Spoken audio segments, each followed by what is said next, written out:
Hi. G'day. This is Roland Cox, my husband. My name's Victoria Chiu. I decided not to go with a hyphenated surname. Victoria Chiu Cox. It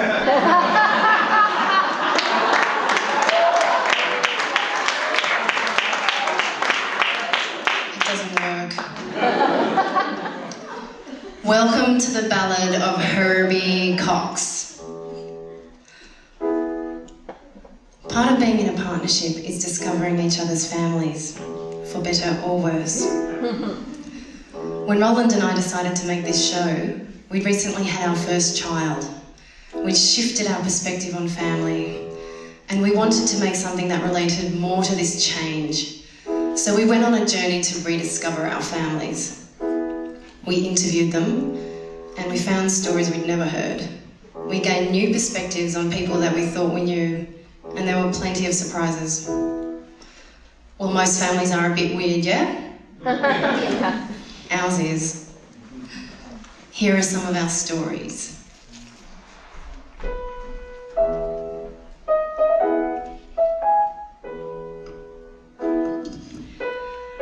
Some time ago, my aunt and uncle went to stay with my grandma in the country.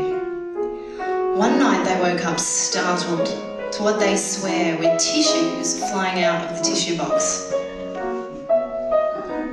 My grandma wasn't surprised. She's always known there's a ghost in the front room.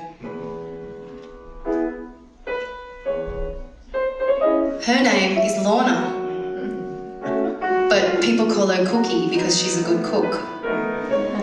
She was a buxom blonde from Brighton, a suburb in Melbourne. She is my blood grandmother. I didn't get the blonde hair or the buxomness.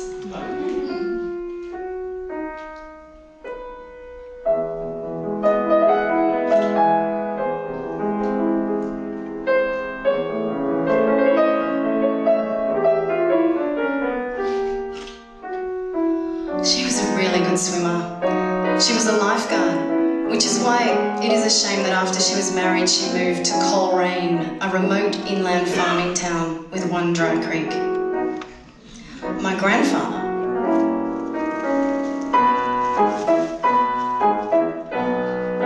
who I always called Papa, was in the army during World War II. He was stationed near Puckapunyal. Back in Melbourne, St Paul's Cathedral used to hold social gatherings for the servicemen. Cookie was a volunteer hostess. That's where she met Papa.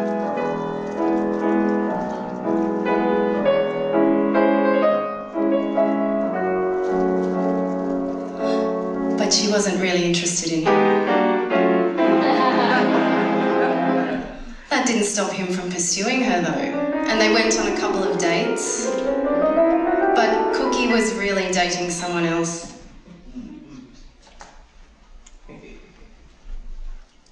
Dennis. One night, Cookie told Papa she couldn't meet with him because she was sick, and really she was hitting the town with Dennis. Cookie and Dennis were coming out of a theatre when they bumped into Papa.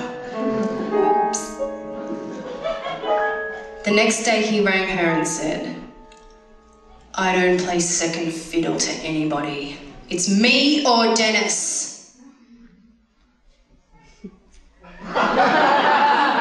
And it was him. He was the best.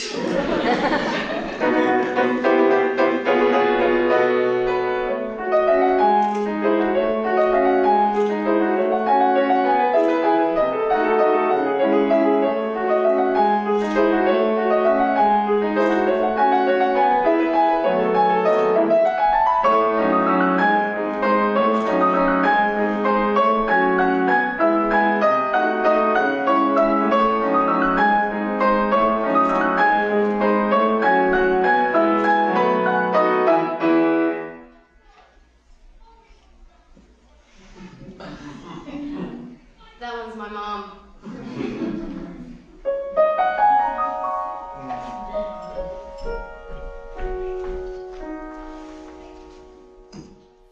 My father is Chinese, you might have guessed. His father came from a small fishing village north of Hong Kong called Chiu, and his mother came from Canton, Guangzhou.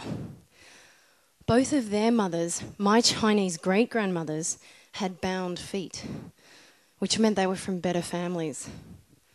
From the age of 2 to 5, the toes on each foot are curled under, pressed with great force downwards, crushed into the sole of the foot till the toes broke. The foot is then drawn down straight in line with the leg and the arch forcibly broken. It was supposed to give them more feminine, dainty movement. It's hard not to judge foot binding, but I guess we've got plastic surgery. I called my grandfather Ye, and Ye was raised as a girl, so he wouldn't die. The Chinese are extremely superstitious. 2 of Ye's older brothers had already died very young, so this time his parents weren't taking any chances.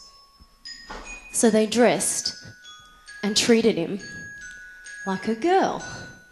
But he lived to the ripe old age of 99.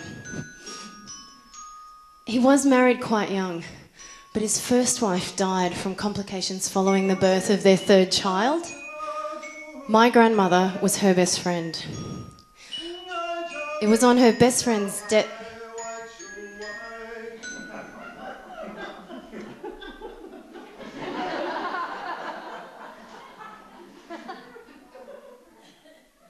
It was on her best friend's deathbed that my grandmother promised to look after her family. She eventually married my grandfather, and they had 3 more children, and it's their daughter who nearly died once because ultra-left communists were killing bus drivers in Hong Kong. In 1963, the Chinese Cultural Revolution spread to Hong Kong.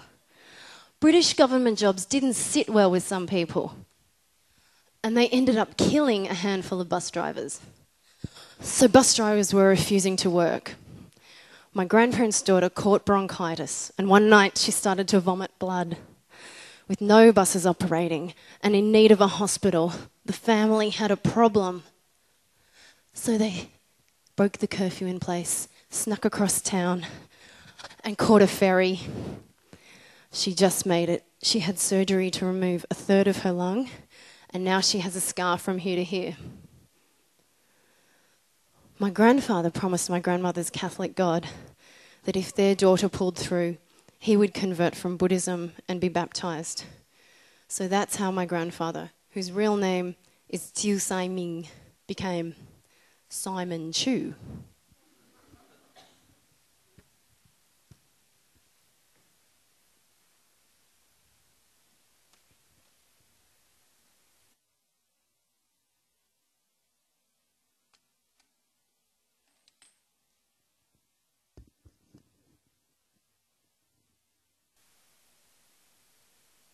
Roland's mum's father's name was Arthur Rudkin. He grew up in England until he was 13. After his mother died, his father wanted to sleep with a married woman who said first he had to get rid of his oddball son.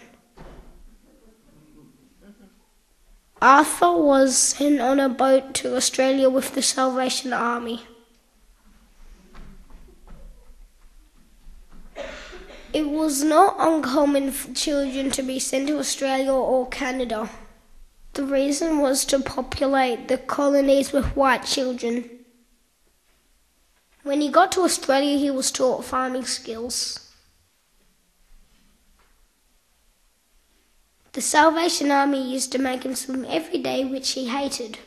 Later in life, he would always be fully clothed at family beach expeditions.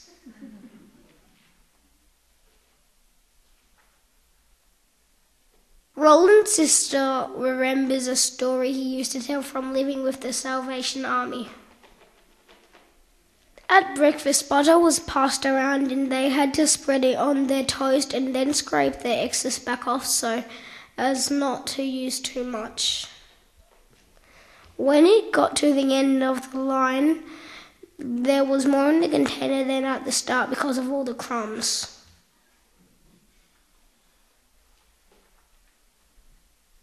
When he was 17, he was working on various farms in the outback.